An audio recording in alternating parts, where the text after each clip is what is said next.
Mesdames, Messieurs, bonsoir. Voici les titres du journal. Impulser toujours plus haut la coopération France-Cameroun, objectif partagé par le président Paul Biya et l'ambassadeur Christophe Guilloux lors des entretiens de ce jeudi au Palais de l'Unité. L'audience est en tête de ce journal. Impulser plus fort la vaccination contre le Covid-19 au Cameroun. La campagne piétine avec moins de 100 000 personnes vaccinées depuis le mois de lancement en avril. Les raisons de cette tiédeur et les solutions possibles dans ce journal.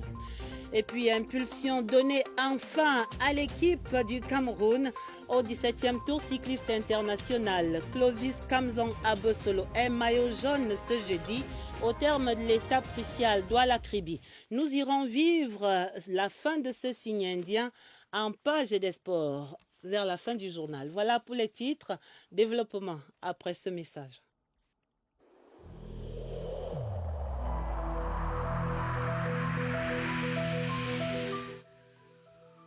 J'ai personnellement constaté que la plupart de nos concitoyens ne respectent plus les mesures de protection édictées par le gouvernement.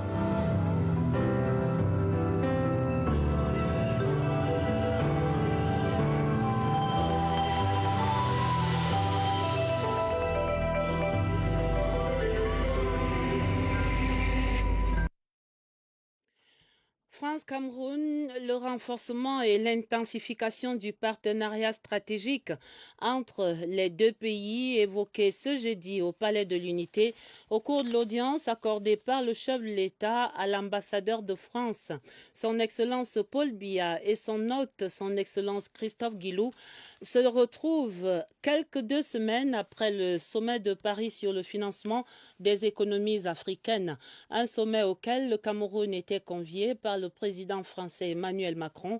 Diverses questions donc au menu des échanges de ce jour qui vont de la coopération bilatérale à l'actualité nationale et régionale. Reportage au Palais de l'Unité. Yves-Marc Modzo. Une diplomatie camerounaise au service du rayonnement du pays et de son émergence. Une diplomatie camerounaise dont les principaux leviers sont activés par le président de la République en personne. C'est le sens à donner à l'intense activité diplomatique observée ces dernières semaines au palais présidentiel. 3 mois et demi se sont écoulés depuis le dernier passage de son Excellence Christophe Guilloux au palais de l'Unité. Et après leur dernière rencontre en date du 22 février 2021, l'ambassadeur de la République française en République du Cameroun est de retour au palais présidentiel pour une nouvelle audience avec le chef de l'État. Son Excellence, Monsieur Christophe Guilloux, ambassadeur de France au Cameroun. Monsieur le Président. Les entretiens de ce 3 juin 2021 entre le président Biya et le diplomate français vont s'étaler sur près d'1h30. 1h30 à évoquer les questions de politique intérieure et d'ordre bilatéral. 1h30 à solliciter l'ingénierie diplomatique du président camerounais sur divers sujets d'intérêt régional. Nous avons passé en revue la situation internationale, les dernières initiatives prises par le président Emmanuel Macron en faveur du développement des économies africaines, dont celle du Cameroun. Il a réuni un sommet il y a quelques jours et je suis venu lui présenter les grandes conclusions, même si le pays était représenté par son ministre des Finances, M. Motazé. Nous avons également évoqué la situation régionale.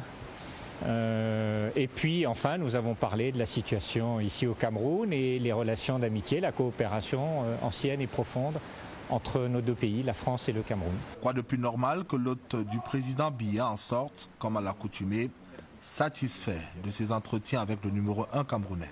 Je suis toujours très content des échanges de vues et des analyses que nous partageons avec le président de la République, M. Biya.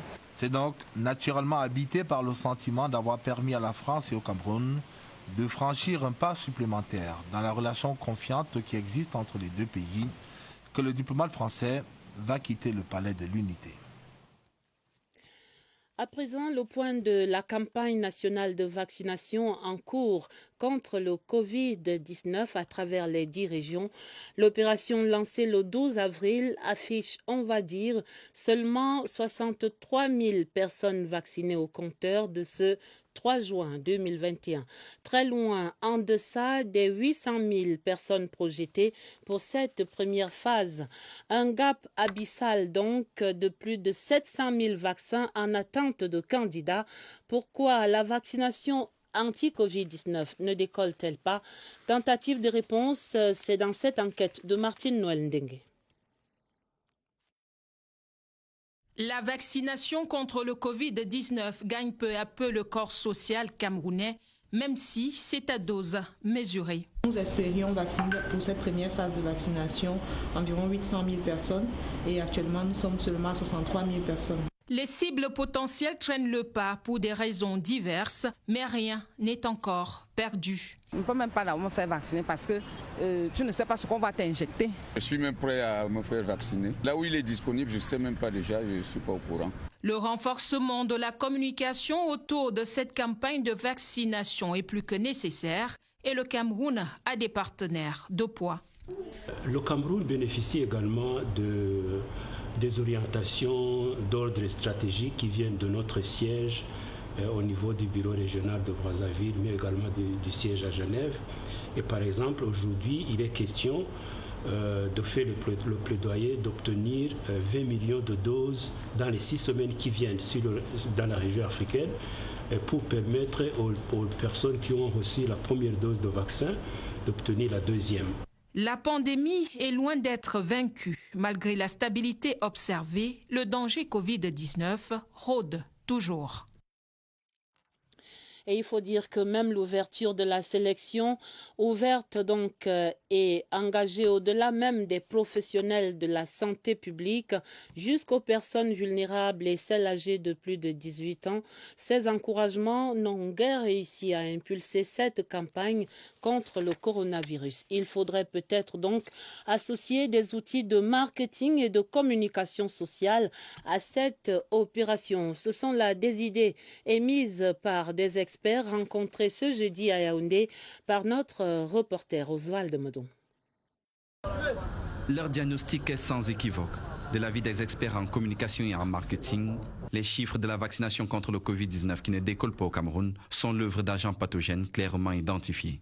Nous sommes dans une sorte de défiance. Nous sommes dans ce que nous appelons du discouraging marketing, du dismarketing. C'est-à-dire qu'il est mis en place une opération de découragement du produit. Une partie des Camerounais sont réticents à la vaccination. A-t-on cherché à savoir pourquoi ces Camerounais sont réticents à la vaccination? Je ne le pense pas. C'est un problème technique qui n'a pas été abordé comme tel. Mais le mal est encore guérissable, pour peu que la bonne ordonnance soit appliquée, et ce, par des techniciens. Il ne s'agit pas de communication institutionnelle, il ne s'agit pas de propagande politique, il s'agit du déploiement d'une stratégie de marketing social. Il faut faire des actions push, c'est-à-dire des actions qui amènent la vaccination vers ces populations-là. Le plus important, c'est qu'on rapproche les vaccins des Camerounais en passant par des gens qui inspirent confiance. Les personnalités religieuses, ça peut être les autorités traditionnelles, ça peut être simplement les élus. Combattre avec les mêmes armes qui font de la désinformation est aussi un impératif. Vous avez vu que le gouvernement travaille plus avec les médias classiques. Pendant ce temps, la rumeur enfle et les difficultés gonflent dans les médias sociaux. Et les experts sont d'avis que le mal peut encore être guéri. Il faut pour cela revoir les stratégies et c'est maintenant qu'il faut le faire. La suite du journal est la concertation permanente entre le gouvernement camerounais et les responsables de l'Union européenne. Il s'agit de la première session ordinaire annuelle du dialogue politique structuré entre le Cameroun et l'Union européenne qui se tenait ce jeudi. Sur la table de ces responsables, des défis sécuritaires et environnementaux dans le bassin du lac Tchad et dans le golfe de Guinée, mais aussi les perspectives de l'accord post-Cotonou. Séverin Alégambélé fait le point de ses travaux. Entre la première session ordinaire du dialogue politique structuré, tenue ce jeudi, et la session spéciale du 26 janvier consacrée à l'initiative du G20 Pour la réduction de la dette, les axes prioritaires de l'initiative Team Europe, bien de l'eau a coulé sous les ponts. En Afrique centrale, dans le golfe de Guinée, les données ont changé au plan politique. On assiste à l'exacerbation de l'extrémisme violent en parole et par action. Je voudrais simplement souligner l'importance du rôle de la société civile dans la consolidation de l'état de droit et de la protection des droits humains. De même est-il important, je pense, de donner une voix et un espace à l'opposition politique et de lui permettre de se réunir, de s'exprimer dans les limites de la loi. Au-delà des affaires politiques, il y a eu en discussion les liens entre les forces de défense, les forces de sécurité et la population. Nous avons porté les informations, les éclairages dans tous les forats internationaux pour faire connaître la position du Cameroun. Nous demandons toujours aux uns et aux autres de comprendre la spécificité de la politique camerounaise dans ce domaine qui est une politique bien claire et assez régalienne et même une armée bien formée. Le dialogue politique structuré entre le Cameroun et l'Union européenne donne lieu à un échange d'informations globales équilibré et approfondi, débouchant parfois sur des engagements mutuels. Et voici de l'eau bien nécessaire apportée au processus de décentralisation en cours. Le chef de l'État, on se souvient, avait décidé d'atténuer le choc du Covid-19 dans 374 communes et communautés urbaines. Son Excellence Paul Biya instruit ainsi l'allègement de la dette sociale de ces collectivités territoriales décentralisées avec des facilités de paiement qui vont jusqu'à 80% pour les régions du nord-ouest et du sud-ouest déclarées zones économiquement sinistrées. Le facilitateur de cette opération est désormais connu. Ce sera la Caisse nationale de prévoyance sociale, la CNPS, qui signait ce jeudi une convention à ce sujet-là avec l'Association des communes et villes du Cameroun pour un montant global de l'allègement de 7 milliards et 435 millions de francs CFA. Augustin Guizana. Au jour le jour, le statut spécial des régions du Nord-Ouest et du Sud-Ouest se confirme. Déclarées en 2019, zone économiquement sinistrée du fait de la crise sociopolitique, ces régions ont vu leur situation s'aggraver avec l'avènement du Covid-19. La pandémie qui a grippé les collectivités territoriales décentralisées sur l'étendue du territoire. Il y a un problème surtout de gestion de l'assiette financière des communes dans le cadre de l'exécution de leurs missions. Dans les détails, les communes et communautés urbaines vont bénéficier de l'échelonnement de la dette sociale avec des facilités de paiement, soit 50,53%. Pour 2020, pour donner une indication, nous en avons annulé pour à peu près 9 milliards. Et c'est une dette globale de 7,450 milliards de francs CFA environ, échelonnée en moratoire. Nous également, une fois rentrés, nous allons sensibiliser les maires autour de notre association pour que cette sensibilisation soit répandue sur l'ensemble de la région de l'extrême nord. Pour le président de l'Association des communes et villes unies du Cameroun, la signature de la convention entre la Caisse nationale de prévoyance sociale et l'Association des communes et villes unies du Cameroun met en mouvement une synergie d'action et suscite l'espoir d'un développement serein des collectivités territoriales décentralisées. La fin ce jeudi du séminaire de 3 jours sur les nouvelles stratégies d'entretien des routes en terre au Cameroun.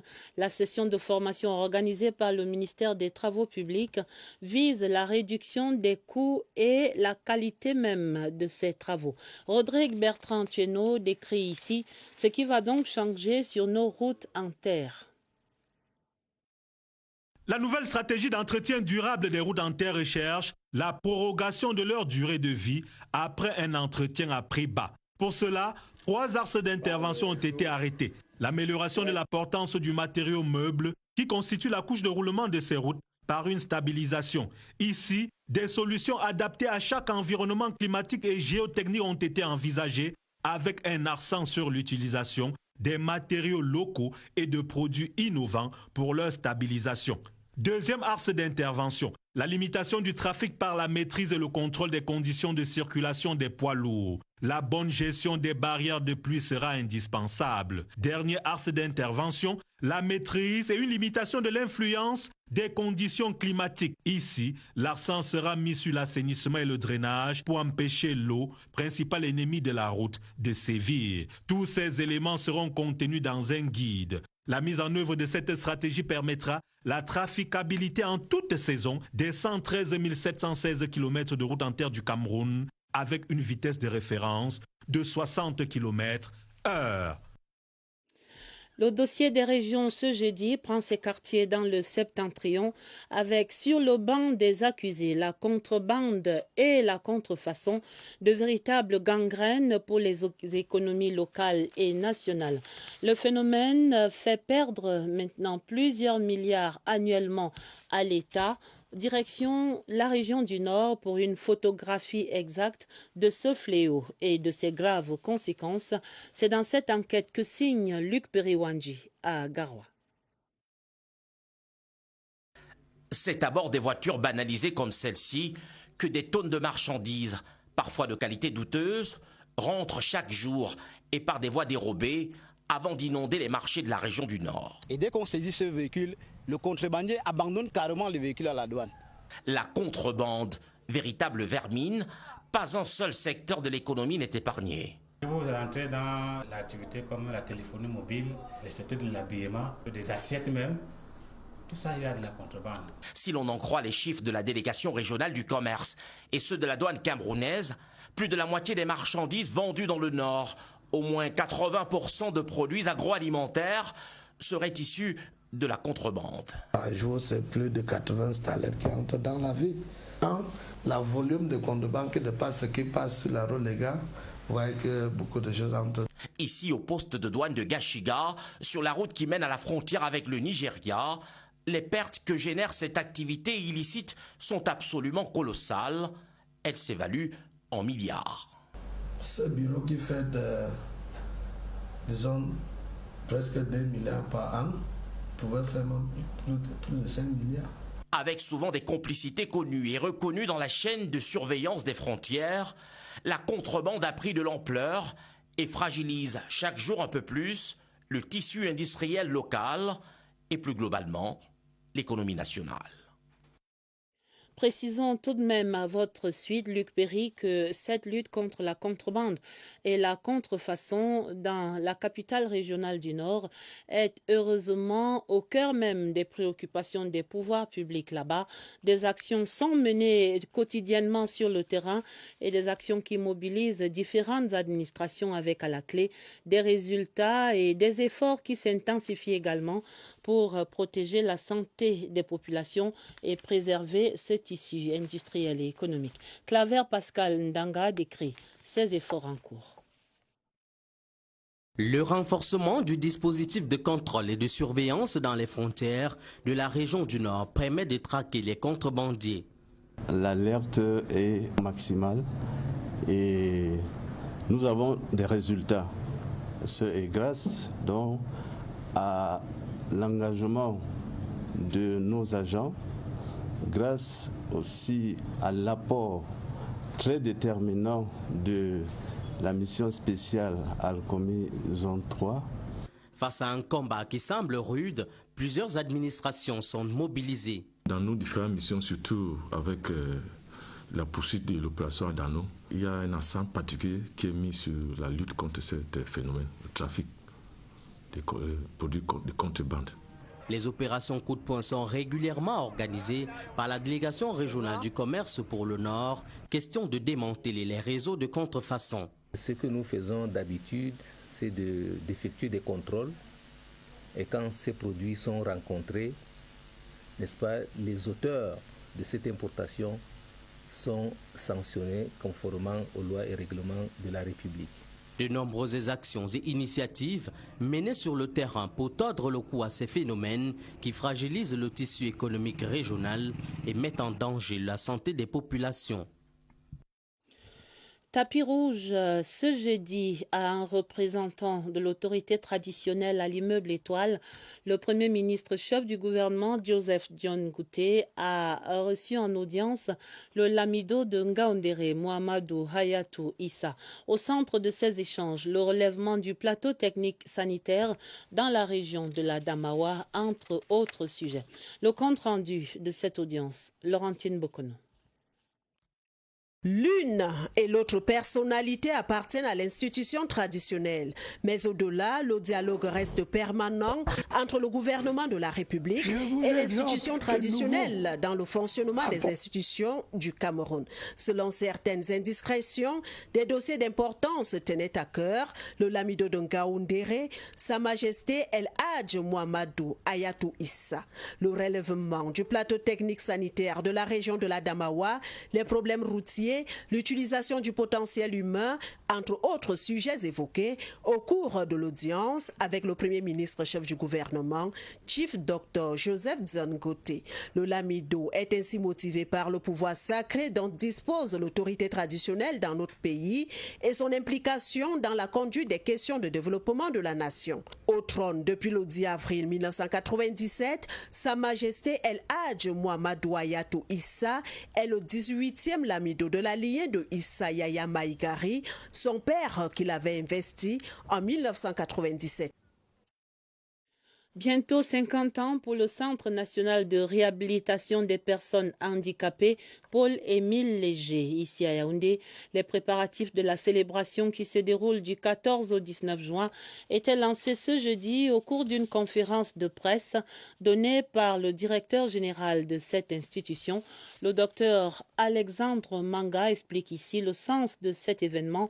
C'est dans une interview avec Marlise et Noam Barga à Omo. À l'occasion de la Journée internationale des personnes handicapées, dont le thème a déjà été retenu, que tous les handicaps ne sont pas visibles. C'est un lancement, ça ira jusqu'au 3 décembre, cette campagne-là. Et nous avons des émissions à enregistrer, à proposer à travers les médias, des témoignages des staffs pour sensibiliser concernant la prévention de la survenue du handicap. Parlons à présent de la lutte contre l'insécurité à travers le continent africain. L'Association des pays formateurs dans le soutien à la paix en Afrique, préoccupée au plus haut point par la recrudescence de l'extrémisme violent sur le continent. Un séminaire s'est ouvert sur le sujet ce jeudi en visioconférence et à la manette, c'était le ministre Félix Mbayou, le ministre délégué auprès du ministre des Relations extérieures chargé du Commonwealth. La rencontre réunit des experts d'une vingtaine de pays, tous mobilisés pour trouver des solutions efficaces contre ces extrémismes violents. Nous faisons le point de ces travaux avec Pierre Evemé. L'APSA, l'Association des pays formateurs dans le secteur du soutien à la paix en Afrique, a su adapter ses activités au contexte de crise sanitaire. Et c'est avec le même zèle d'apporter des solutions concrètes aux problèmes qui minent la paix en Afrique que le commissaire divisionnaire Cécile Oyono Tom a rassemblé la vingtaine de pays membres en visioconférence pour s'attaquer à ce phénomène qui bat de l'aile dans les autres continents et qui pourtant fait florès en Afrique. Cette problématique est très prenante, c'est une problématique de l'heure et il n'était pas question pour nous de ne pas parler de la recrudescence de l'extrémisme violent uniquement parce que nous avons le Covid. La cérémonie d'ouverture présidée par Félix Mbayou, ministre délégué au MINREX chargé du Commonwealth, en présence du général de brigade André Patrice Bitotet, directeur général de l'EIFORCE, vise à donner des résolutions claires et pratiques au gouvernement. Pour le Cameroun, notre souhait, c'est qu'à la fin de ce séminaire, ils vont nous faire des propositions sur la manière de gérer ce problème que le gouvernement prend à bras le cœur. La paix tous azimuts en Afrique par le biais de la formation, voilà la pierre angulaire du Cameroun qui abrite le secrétariat exécutif de la dite association.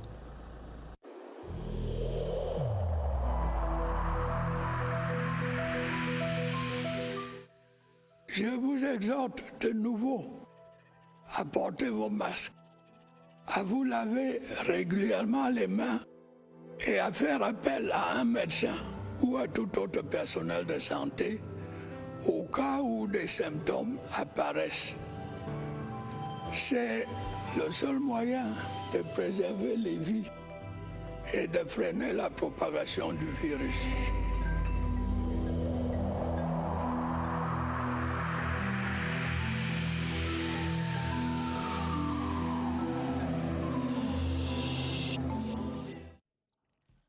Et la suite du point du jour sur la campagne de vaccination en cours contre le coronavirus. Nous allons prendre des nouvelles de cette campagne comme elle va à l'hôpital de district de Kribi. On nous annonce que là-bas, on compte plus de 500 vaccins inoculés aux populations et 24 seulement au personnel médical. Le point de ces évolutions, c'est avec Évariste Yenga et son invité en marge du Tour cycliste international du Cameroun à l'étape de Kribi. Bravo Évariste pour ce tour que vous mettez à profit doublement. Bonsoir à votre invité aussi. Bonsoir Adèle. Le Tour cycliste international du Cameroun marque un arrêt près de l'océan Atlantique, c'est à Kribi. Et l'hôpital régional, l'hôpital de district de cette ville nous ouvre ses portes. Nous recevons ce soir le docteur Bisset Albert. Il est le directeur de cet hôpital. Avec lui, nous faisons le point de la vaccination contre le coronavirus. Docteur, bonsoir. Bonsoir, monsieur Yenga. Merci de l'invitation acceptée. Kribi n'a pas été répertorié comme une aire de santé où le coronavirus a eu fort impact seulement. Il y a quand même eu la présence du virus. Maintenant, on parle de vaccination. Où en est-on ces jours-ci? Alors, merci M. Yenga. Il faut d'abord noter que le lancement de la vaccination anti-Covid a été fait ici, à l'hôpital de district de Kribi, le 16 avril 2021, par le préfet de l'océan. Alors, actuellement, la vaccination se passe normalement. Et au départ, elle était vraiment importante. C'est vrai que la courbe a un peu baissé 2 semaines après. Mais je pense qu'on est un peu stable et ça se passe normalement. Est-ce qu'on peut avoir une idée du nombre de personnels de santé vaccinés ou des personnes des communautés, d'autres citoyens? Oui, à ce jour, nous avons 306 personnes de communauté qui ont pris la première dose. Et sur les 306, 201 personnes ont pris la deuxième dose. Pour le personnel de santé, nous avons 24 personnels de santé qui ont pris la première dose. Et sur les 24, 16 seulement ont pris la deuxième dose. D'accord. Merci à vous, docteur Albert Bisset, d'avoir répondu à nos questions. Plus de 500 personnes vaccinées déjà, personnes des communautés, première et deuxième dose confondues. Et pour le personnel médical, c'est moins d'une centaine quand même. On peut conclure tous ensemble que la vaccination, elle est d'un grand intérêt pour les citoyens de Kribi. À vous le plateau. Et encore bravo. Les réfugiés camerounaises du camp d'Agoja, c'est dans l'état du Cross River au Nigeria, viennent de bénéficier des enseignements et des kits pour une hygiène corporelle appropriée. L'initiative est de l'association dénommée International Menstrual Hygiene Coalition en collaboration avec le ministère camerounais de la promotion de la femme et de la famille. Michel Renaud-Hanja pour d'autres précisions. Donner des outils aux chercheurs dans le montage des projets est d'une grande importance. Cas pratique, ce séminaire, organisé par l'Union européenne au ministère de la Recherche scientifique et de l'Innovation.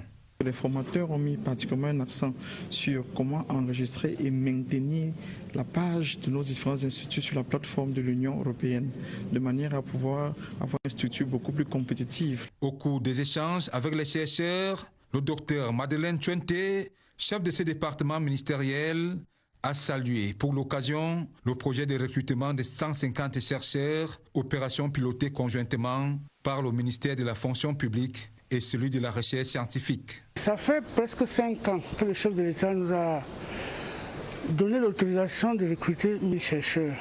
Et je profite de cette occasion pour lui dire un très grand merci, parce que comme vous pouvez le constater, des jeunes Camerounais sont de plus en plus intéressés par la recherche.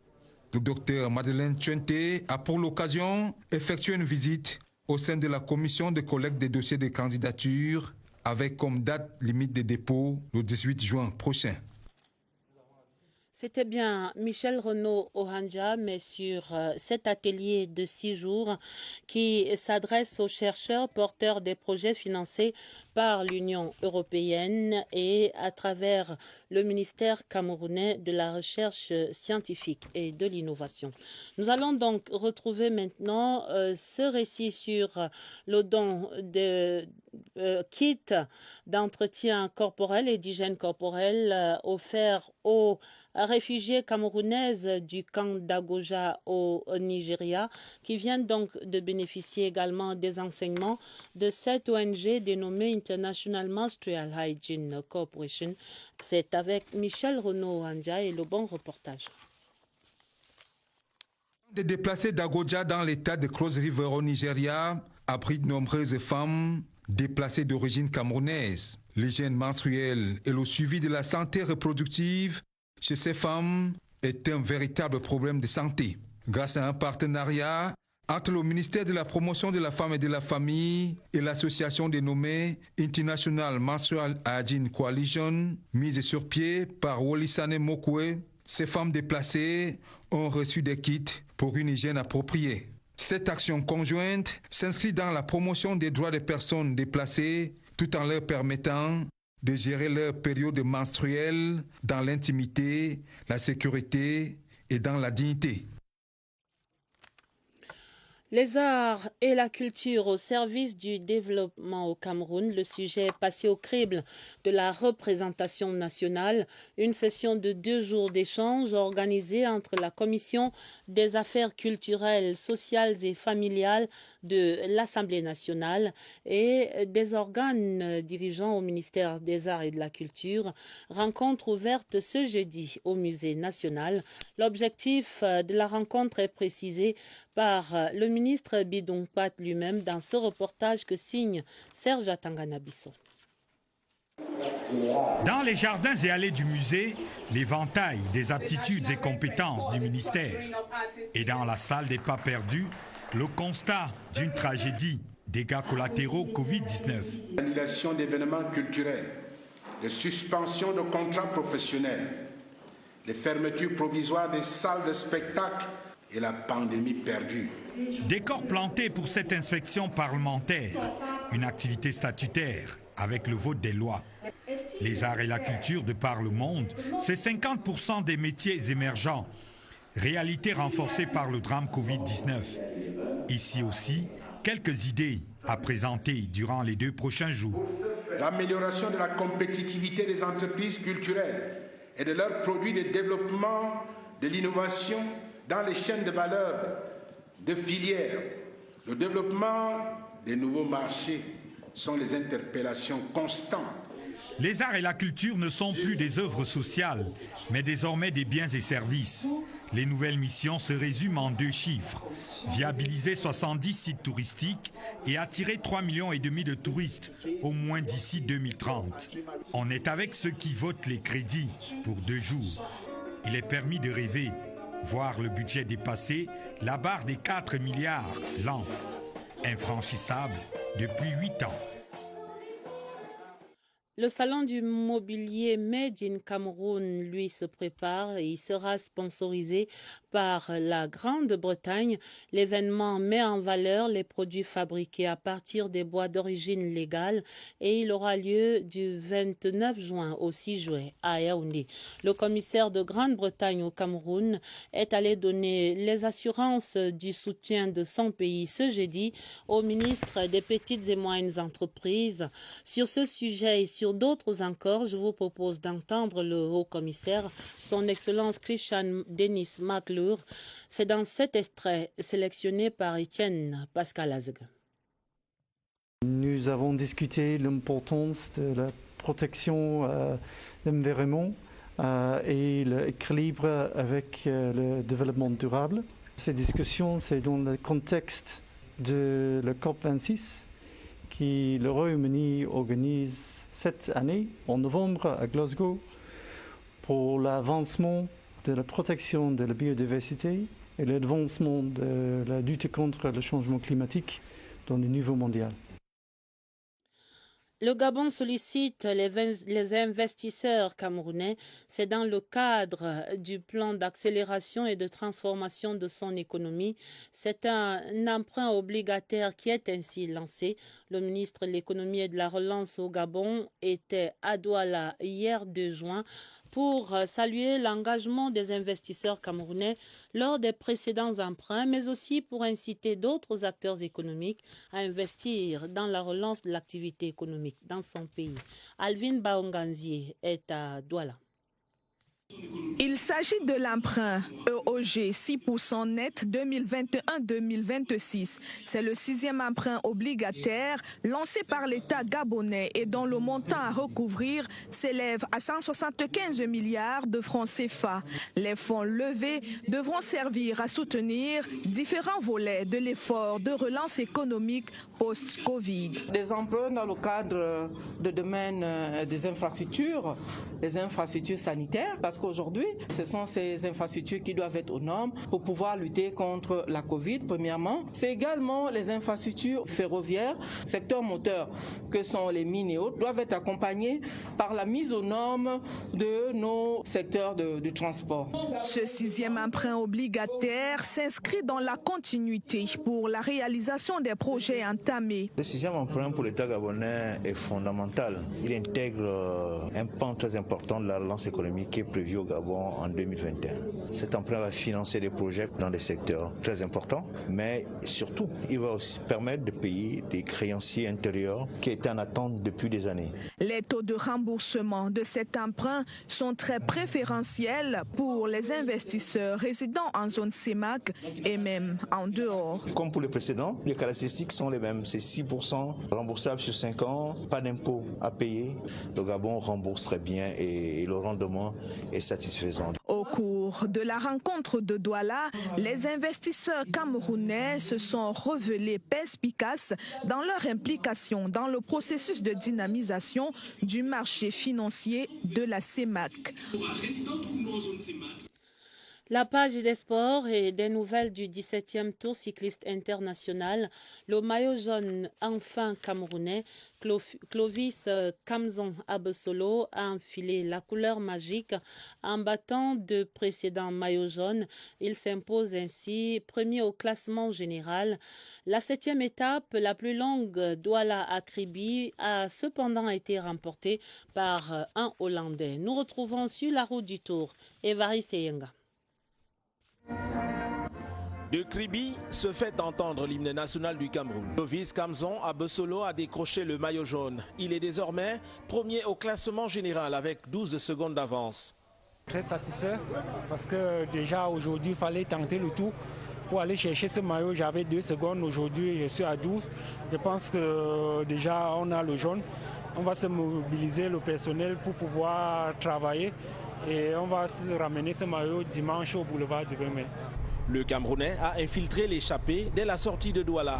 Il y est resté sur 120 km, soutenu par ses coéquipiers. Les encouragements des populations ont brisé le silence de la forêt du département de l'Océan.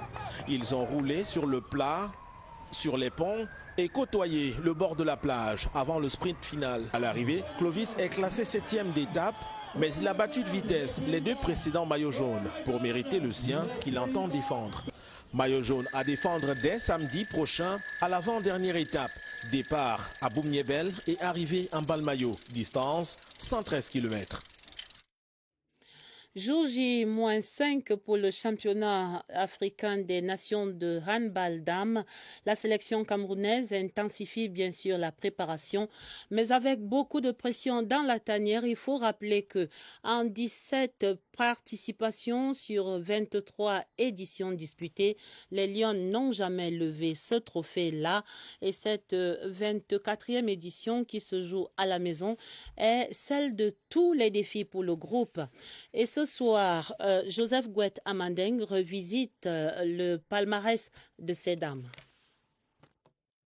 À 3 reprises, les Lions de handball sont passés à côté de la première marche du podium. La toute première fois lors de la 3e édition au Congo en 1979, à la 7e édition au Maroc en 1987 et en Égypte en 2004. Il va falloir cravacher dur dans cette 24e édition à la maison pour inscrire en lettres d'or le nom de la sélection camerounaise dans le livre des vainqueurs du championnat d'Afrique des nations de handball dames. Plusieurs accessites à son actif en 17 participations. Des classements peu reluisants qui ravalent l'équipe nationale de handball dames du Cameroun au rang de outsider moyen de la compétition. La préparation faite depuis plusieurs semaines déjà au Palais polyvalent des sports de Yaoundé devrait apporter toutes les solutions pour une bonne performance. Et pour arpenter la piste du succès final, il faudra d'abord donner le signal fort en remportant de la plus belle des manières la sélection kenyane en match d'ouverture le 8 juin prochain. En 23 éditions déjà disputées, la CAN de handball dame n'a eu que 4 vainqueurs jusqu'en 2018. Le tenant du titre, l'Angola, règne en maître avec 13 trophées déjà remportés. Il est à la tête d'un quatuor complété par le Congo, la Tunisie et le Nigeria. Encore quelques jours pour voir les Lions se lancer à la conquête de leur premier sacre continental. Et voilà qui met un terme à ce 20h30.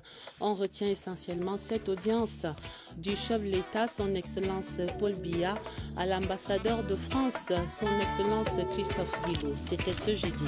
Le journal était préparé avec la collaboration de Irène Janafouda et de Augusta Ngononga. Vous aurez un autre journal à minuit.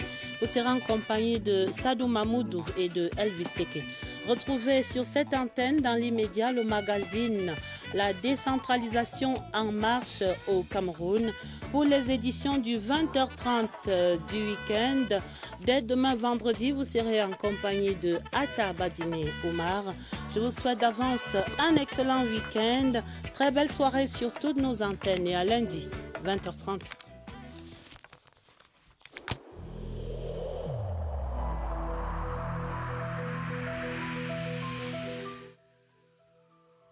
Malgré nos efforts, le Covid-19 a endeuillé de nombreuses familles et provoqué de graves difficultés dans le fonctionnement de notre économie et de notre société.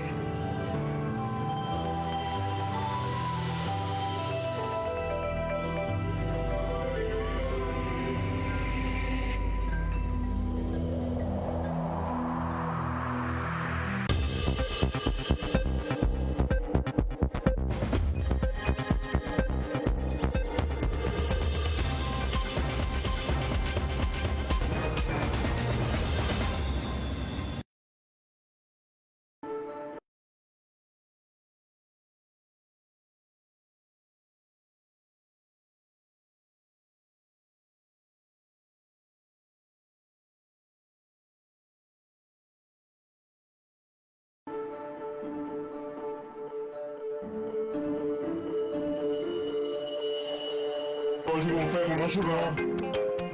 Tu sais que tu as ma personne. Je t'offre 2 au prix d'1. Tu me gâtes là. Ma femme m'a demandé une pastèque à la maison. Waouh, 2 pastèques à ça. Vraiment? Chérie, tu es content de cette année. Doublement heureux. 1 c'est bien, le double c'est bêta. Renouvelez votre forfait au dièse 111 étoile 0 dièse avant son expiration et recevez le double. Orange. Vous vous demandez tous quel est le secret de la vie. Le secret, c'est de n'en garder aucun. Il suffit de partager. Partagez vos passions. Partagez tout votre savoir. Avec vos nouvelles rencontres. Avec ceux que vous aimez le plus. Transmettez ce qui a changé votre vie. Montrez à tout le monde qu'à travers la persévérance, la bienveillance et l'amour des choses bien faites, nous serons tous heureux et comblés. Parce que le secret de la vie est qu'il n'y a nul bonheur sans la transmission des valeurs.